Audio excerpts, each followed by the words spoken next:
Das Prinzip des Rhythmus.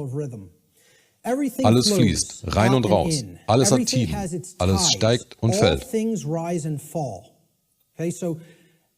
Alles hat einen Rhythmus oder eine Bewegung. Es gibt Tendenzen in Energie.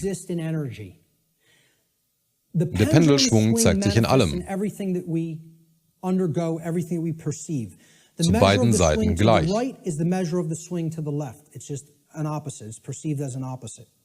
Rhythmus kompensiert.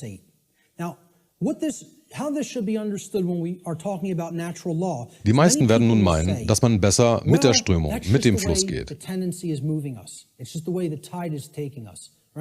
Aber das ist nicht ganz korrekt.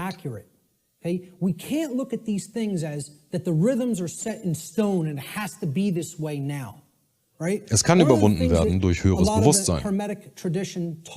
Regarding these laws, these principles, where they can be overcome by higher levels of consciousness. Okay? This one was one. Wenn man ein Boot hat und rausrudern will, dann muss man erst gegen die Wellen und Tiden rudern. Let's liken it to genetics. Wenn die Flut gerade sehr stark ist, dann braucht man mehr Energie, um sie zu überwinden. Plays into whether a gene activates or not and expresses a certain condition. Well, this is the same way. There's something that can be done about the swing or the tide. Wenn man bei Ebbe rausrudern will, dann wird man deutlich weniger Energie dafür brauchen. Wenn ein Flugzeug Rückenwind hat, dann kommt es schneller voran und braucht weniger Energie, um dahin zu kommen. It's going to be very much more difficult. You're going to have to expend more energy to get it out to sea. Wenn man gegen den Wind fliegt, braucht man mehr Energie für die gleiche Geschwindigkeit. Das ist nur eine Tendenz.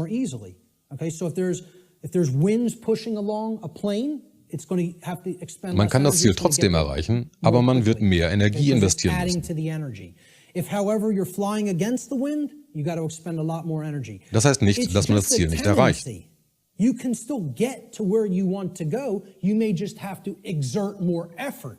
Right now, we're in a tendency of. Zu dieser Zeit ist es schwer, das Bewusstsein zu erwecken. Man muss viel Energie, mehr Willenskraft aufwenden, um das Pendel in die andere Richtung zu bewegen. Really have more energy put into it if we're going to resist the tendency. It doesn't mean nothing can be done about it. It doesn't mean it can't be overcome. It means at the time we're living in.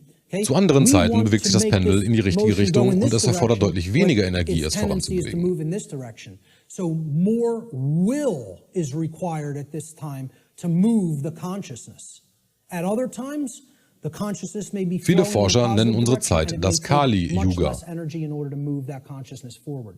However, we're not living in that time. We are living at what many researchers have called the Kali-Yuga. Oder die Zeit der Dunkelheit und Zerstörung. Das ist